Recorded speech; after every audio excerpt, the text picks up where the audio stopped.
안녕하세요. ABS 영어 강사 정수행입니다. 제가 옛날에는 뭐 강의에서 한 번씩 저의 영어 이야기를 좀 들려드렸거든요. 처음에 영어를 어떻게 배웠는가. 근데 이게 굉장히 한국적이고 아주 그냥 생각보다 재미난 이야기라서 이걸 오랜만에 유튜브에서 다시 한번 알려드리려고 합니다. 저는 어렸을 때 초등학교에서 영어 안 배우던 세대입니다. 사실 초등학교도 아니고 국민학교 세대고요. 국민학교에서는 영어를 가르치지 않았었어요. 그냥 뭐 알파벳 정도는 재미로 배웠죠. 하지만 뭐 포닉스가 어딨고 뭐 저기 뭐 영어 어딨어요? 안 배웠어요. 중학교에서 처음 배운 세대입니다. 근데 저는 정말 순진하게도 초등학교 때 영어라는 거를 아예 안 배웠어요. 근데 우리 때는 저희 라떼는 옛날에는 그렇게 어려서 막 조기교육 같은 거 별로 없었잖아요. 물론 그런 거 하신 분도 계셨겠지만 그냥 뛰어놀았어요. 뛰어놀다가 이제 중학교를 딱 갔죠. 근데 저는 이제 초등학교 때 모범생이었거든요. 중학교 가서도 공부를 열심히 한번 해보려고 그랬는데 딴 과목은 다 괜찮은데 영어가 너무 문제가 되는 거예요. 왜냐면 저는 알파벳 대문자 소문자만 외우고 들어갔는데 중학교 1학년 과정이 거기에 이어지는 게 아니고 바로 문장 단위가 나와버리죠. 그래서 제가 못 따라갔어요. 못 따라가서 그때 막 기억나는 게 제가 모범생이다 보니까 시험은 잘 보고 싶은 겁니다. 그래서 뭐 this is면은 알파벳으로 외웠어요. THIS 띄우고 IS 띄우고 이런 식으로 진짜. 근데 성적이 나오겠어요? 안 나오죠. 안 나와가지고 중학교 1학년 때요.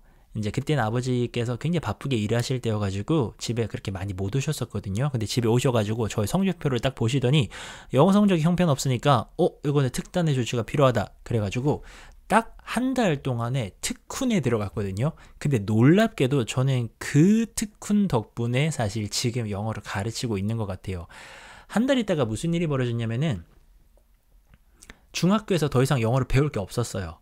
그리고 저는 그 길로 영어를 제가 뭐 좀 잘하게 되니까 부산에 있는 부산 외국어 고등학교, 뭐 공부를 잘해서 간 게 아니고 영어를 정말 제가 잘하고 좋아하게 돼서 부산 외국어 고등학교에 갔고 어쩌다 보니까는 또 영어를 이렇게 가르치면서 살게 됐는데 그 한 달 동안 무슨 일이 있었는가 지금 바로 공개할게요. 60초 후에 이런 거 필요 없고 바로 공개해 드립니다.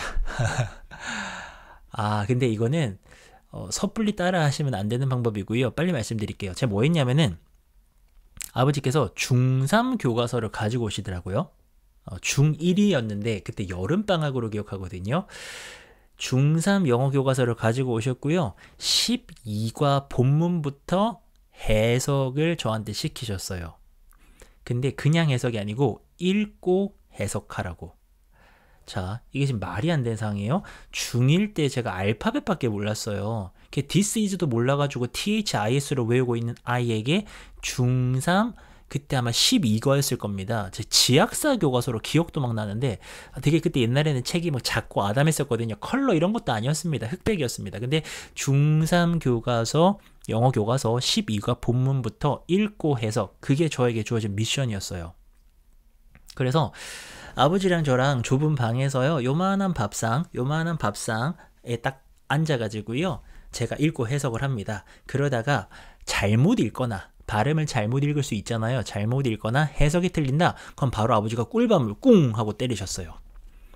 그냥 이렇게 사랑의 매 콩이 아니고 빡! 이 정도.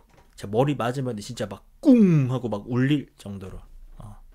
되게 무서우시죠? 그래서 그렇게 이제 아주 무섭게 공부를 배웠고요.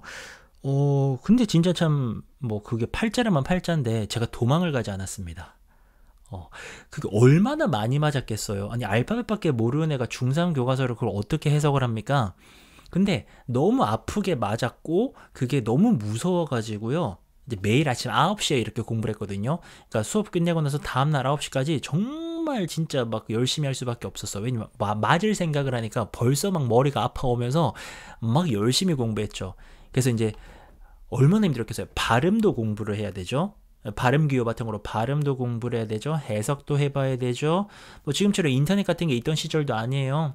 제가 사전 하나 가지고 다 해결해야 됐습니다. 그래서 이제 그렇게 해서 12과에서 11과, 10과, 9과 이렇게 해서 앞으로 왔는데 뭐 아버지의 큰 그림이었다면 큰 그림이겠지만 앞으로 오니까 갈수록 할 게 없죠. 12과가 아무래도 제일 어려운데 앞으로 오면 올수록 할 게 없고요.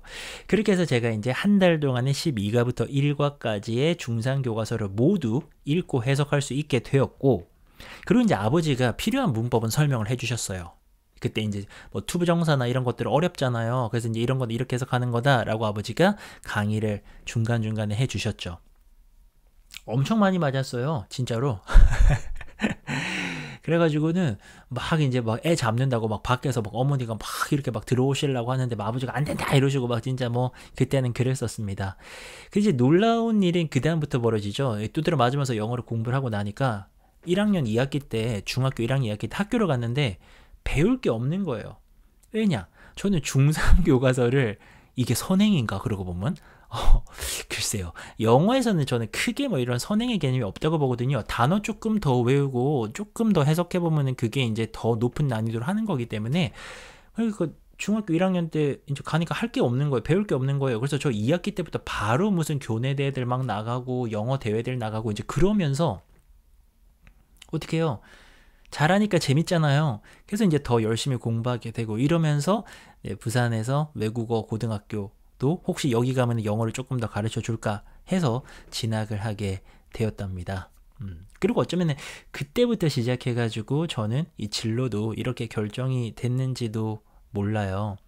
근데 이거는 웬만한 가정에서 적용할 수가 없죠. 지금 같은 분위기에서 그렇게 때리면 애들 다 가출해 버릴걸요?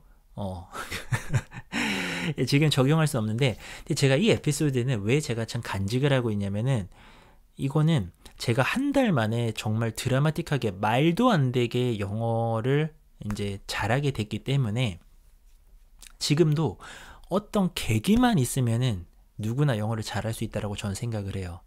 이게 뭐 두드려 맞는 계기가 됐건 너무 재밌어서건 어떤 계기만 주어지면 저는 한 달 만에도 어떤 사람이 영어를 굉장히 잘할 수 있도록 이게 뭐 저희가 원하는 게 뭐 네이티브 같은 그런 수준이 아니잖아요. 원어민의 수준을 원하는 게 아니라 중고등학교에서 과정에서 다루는 이런 영어를 말하는 거라면 이 정도 수준은 정말 어떤 계기만 있으면 열심히 하면 정말 열심히 하면 할 수 있다라고 생각하거든요. 그래서 저는 그것도 변화의 가능성을 아직도 믿고 있습니다. 제가 이제 그렇게 변화를 했었던 사람이기 때문에 저는 변화의 가능성을 믿고 있고 근데 지금은 때릴 수가 없잖아요. 때리면서 가르칠 수가 없으니까 제가 노력하는 거는 어떻게 하면 더 쉽게 더 좀 이렇게 이해가 잘 되도록 가르쳐 가지고 이 아이들이 영어 씨 별거 아니네 나도 한번 해볼래 라고 이제 마음을 먹을 수 있도록 저는 이제 그런 부분들을 노력을 하고 있죠.